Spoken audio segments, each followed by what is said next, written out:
ဘီဝင်းပန်းရောင်ရီကျိုးဆက်ပြားကြီးလေးသုံးနေသူတွေရှိလားဒါဆိုလို့ရှိရင်ရိုးရိုးကြီးပဲသုံးနေမဲ့အစား homemade secret လေးလုပ်ပြီးတော့သုံးကြည့်ကြမယ်ပေါ့နော်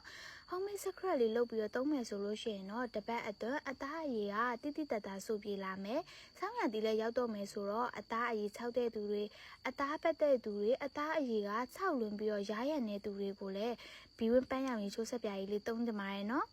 ပုံမှန်သုံးမယ်ဆိုလို့ရှိရင်တော့အသားအရည်ကိုနှစ်ဆအဆိုတက်ဖြည့်ဆည်းပေးပါတယ်။ဘီဝင်းပန်းရောင်ရီကျိုးဆက်ပြားရည်နဲ့ homemade secret ကအိမ်မှာရှိတဲ့ပစ္စည်းလေးတွေနဲ့ပဲအလွယ်တကူပြုလုပ်လို့ရတာဖြစ်တဲ့အတွက်ဈေးလည်းမကြီးဘူး။အမြဲပုံမှန်သုံးမယ်ဆိုလို့ရှိရင်တော့အသားအရည်အဆိုတက်နှစ်ဆဖြည့်ဆည်းပေးနိုင်ပါတယ်ရှင်။အရင်ကဆိုလို့ရှိရင်ခိုင်ကအသားအရည်မညီဘူးပြီးတော့အသားအရည်က6တဲ့ထဲမှာပါတယ်ပေါ့နော်။